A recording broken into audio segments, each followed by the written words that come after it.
मंगलवार व्रत कथा के बारे में, तो आप लोग इस कथा को पूरा श्रवण कीजिएगा। तो भक्तों, धार्मिक से जुड़ी हुई वीडियो देखने के लिए हमारे चैनल आलोक अर्चना ब्लॉग को सब्सक्राइब करें और कमेंट में जय जय भोले शंकर जरूर लिखें। जय श्री राम। पवन सुत हनुमान की जय हो।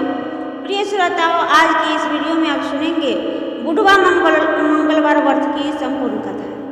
हिंदू धर्म में ज्येष्ठ मास को बहुत ही महत्वपूर्ण माना जाता है। मान्यता है कि यह माँ भगवान ब्रह्मा जी को बहुत प्रिय है। और आपको बता दें कि ज्येष्ठ मास के प्रत्येक मंगलवार को बुधवार मंगलवार की पूजा करके कथा का श्रवण किया जाता है और व्रत भी रखा जाता है। बुधवार मंगलवार को बड़ा मंगल भी कहते हैं, जिसमें बजरंगबली हनुमान जी की विशेष पूजा आराधना करने से भक्तों को सभी कष्टों से मुक्ति मिलती है।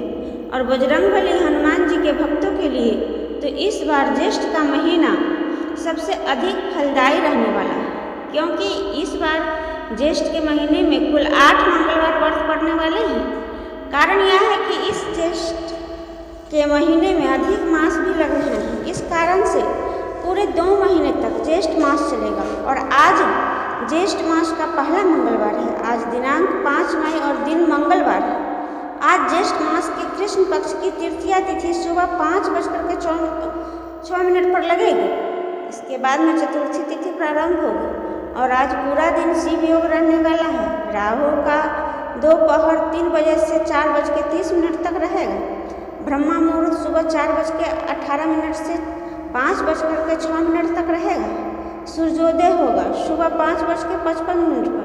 सूर्यास्त होगा शाम के 6:52 पर। और हनुमान जी की पूजा करने के लिए सबसे शुभ मुहूर्त रहेगा सुबह 4:33 से लेकर 5:55 तक। शाम की पूजा के लिए शाम 6:57 से लेकर रात 8:02 तक सायंकाल पूजा मुहूर्त रहेगा। आइए अब सुनते हैं बुधवार मंगलवार व्रत की संपूर्ण कथा।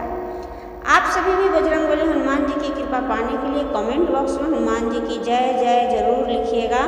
बुधवार मंगलवार उत्सव हनुमान जी के व्रत के रूप में किया जाता है और यह उत्सव ज्येष्ठ मास के मंगलवार व्रत को आयोजित किया जाता है, जिसे प्रचलित भाषा में बूढ़े मंगलवार के नाम से भी जाना जाता है। वैसे तो बूढ़ा मंगलवार व्रत की कई सारी कथाएं प्रचलित है, जिनमें से पुरानी मान्यताओं के अनुसार एक कथा ये है कि महाभारत काल में हजारों हाथियों के बल को धारण करने वाले भीम को अपने शक्तिशाली होने पर बड़ा अभिमान और घमंड हो गया था और भगवान अपने सेवक में किसी भी प्रकार के अभिमान नहीं रहने देते। इसलिए श्री कृष्ण ने भीम के कल्याण के लिए एक लीला रच दी। द्रौपदी ने एक दिन भीम से कहा कि आप ज्येष्ठ गदाधारी हैं और बलवान हैं। आप कृपा करके गंधमादन पर्वत से दिव्य वृक्ष के दिव्य पुष्प लाकर मुझे दीजिए। मुझे अपनी वेणी में सजाने हैं। अगर आप असमर्थ है तो ला सकते हैं। लाकर देंगे ना दिव्य कमल पुष्प? तब भीम द्रौपदी के इस आग्रह को टाल नहीं सके। उन्होंने अपनी गदा उठाई और गंधमादन पर्वत की ओर चल पड़े। मदमस्त हाथी की तरह किसी तनाव से मुक्त निडर भीम कभी गदा को एक कंधे पर रखते तो कभी दूसरे कंधे पर। बेसब्री से वे गंधमादन पर्वत पर की ओर जा रहे थे। सोच रहे थे कि अब पहुंचा तब पहुंचूंगा, फिर दिव्य पुष्प लाकर द्रौपदी को दूंगा तो वह प्रसन्न हो जाएंगे। लेकिन अचानक उनके बढ़ते बढ़ते कदम रुक गए। देखा कि एक वृद्ध लाचार और कमजोर वानर मार्ग के एक बड़े पत्थर पर बैठा है।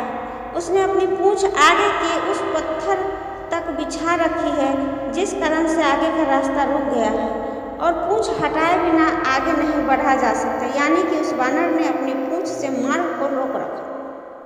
और कोई भी बलवान व्यक्ति किसी को उल्लंघन करके कभी मार्ग नहीं बनाता, बल्कि मार्ग की बाधा को ही हटाकर फिर आगे बढ़ता है। बलवान व्यक्ति अपने मार्ग में कोई बाधा सहन नहीं कर सकता। या तो वो स्वयं बाधा हटाता है या फिर उस बाधा को ही मिटाता है। इसलिए भीम भी यह देखकर रुक गए। जब मंद अहंकार और शक्ति बढ़ जाती है तब व्यक्ति अपने आप को आकाश को छूता हुआ समझता है। वह किसी को खातिर में नहीं लाता। अपने आगे वो किसी को कुछ नहीं समझता। अत्यधिक निरंकुश शक्ति ही व्यक्ति के विनाश का कारण बनती है। लेकिन श्री कृष्ण तो भीम का कल्याण करना चाहते थे। वे भीम का विनाश नहीं बल्कि सुधारना चाहते थे।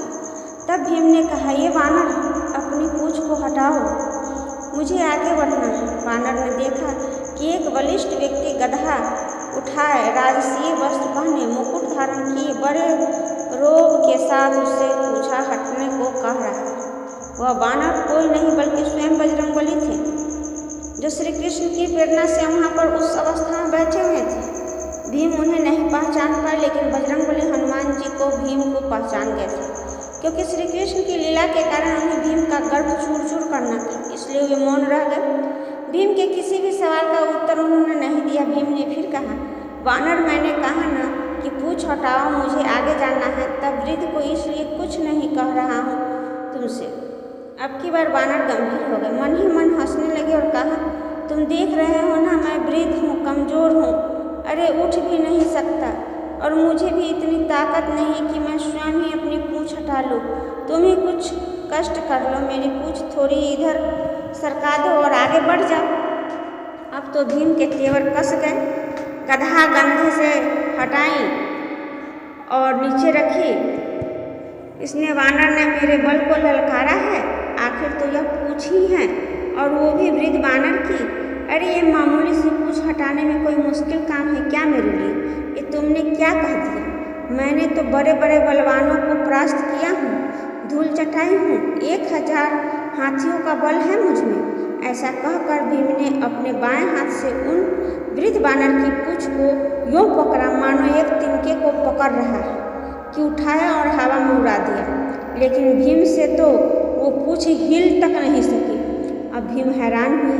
फिर उन्होंने दाएं हाथ से पूँछ को हटाना चाहा, लेकिन दाएं हाथ से भी पूँछ तिल मात्र भी नहीं हिली। फिर भीम ने उन वानर की तरफ देखा। वानर मुस्कुरा रहे थे। यह देखकर भीम को क्रोध आ गया। अब की बार भीम ने अपने दोनों हाथों से भरपूर जोर लगाया, फिर तब भी पूँछ नहीं हिली। तो एक पाँव को पत्थर पर रखकर उसका सहारा लेकर फिर जोर लगाया।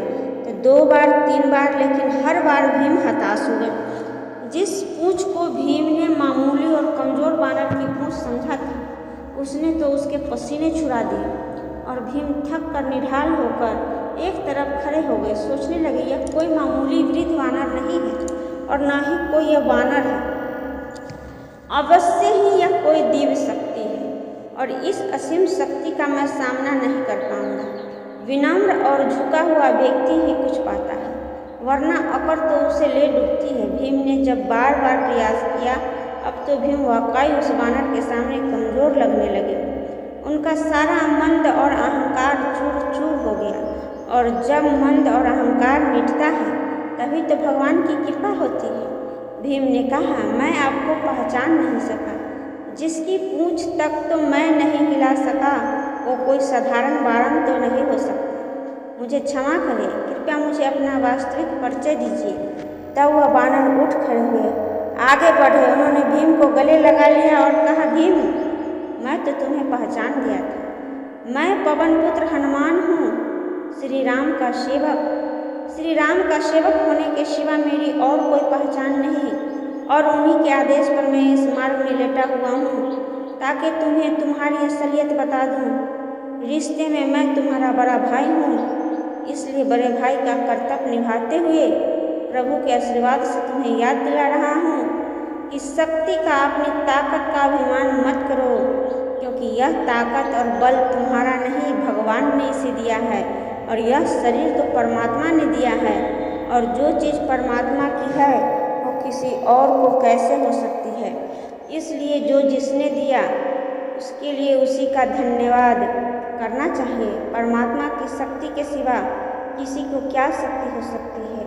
वानर राज के मुख से ऐसी बातें सुनकर भीम की आंखें खुल गई। त्रेता युग की श्री राम और हनुमान जी की वीर गाथा याद आ गई। प्रेम से, श्रद्धा से भीम की आंखें खुल गई, और भावों के इसी प्रभाव में भीम ने हनुमान जी को समुद्र लांघने के समय पर धारण किए गए विशाल रूप का दर्शन कराने का अनुरोध किया। तब हनुमान जी ने श्री राम की कृपा से अपना आकार वैसे ही बढ़ाया जैसे उन्होंने 100 योजन समुद्र लांघने के समय धारण किया था। यह देखकर भीम हैरान रह गए। वह कभी हनुमान जी के चरणों को देखते तो कभी उनके आकाश छूते मस्तक को, जिसे वह देख ही नहीं पा रहे थे। तब हनुमान जी ने कहा कि भीम, मेरे इस रूप को तुम नहीं देख पा रहे हो, लेकिन मैं तो प्रभु श्री राम की कृपा से इससे भी बड़ा रूप धारण कर सकता हूँ। हे पांडुवीर, मैं हनुमान हूँ, वानर श्रेष्ठ। मुझसे बढ़कर भगवान और कौन होगा जो मुझे आपके दर्शन प्राप्त हुए। ऐसा कहकर फिर भीमसेन ने हनुमान जी को दंडवत प्रणाम किया। मारुति नंदन ने भी आशीर्वाद देते हुए कहा कि भीम, युद्ध के समय तुम्हारे भाई अर्जुन के रथ पर उड़ने वाली ध्वजा पर मैं विद्यमान रहूँगा, विजय तुम्हारी ही होगी। इसके बाद हनुमान जी ने भीमसेन के पास झरने से खिले हुए सुगंधित पुष्प दिखाए। पुष्पों को देखते ही भीमसेन ने द्रौपदी जी के स्मरण हो आया। उन्होंने जल्दी से पुष्प तोड़े और बड़ी तेजी से वे आश्रम की ओर लौट आए। यही थी बूढ़ा मंगलवार व्रत की पहली कथा।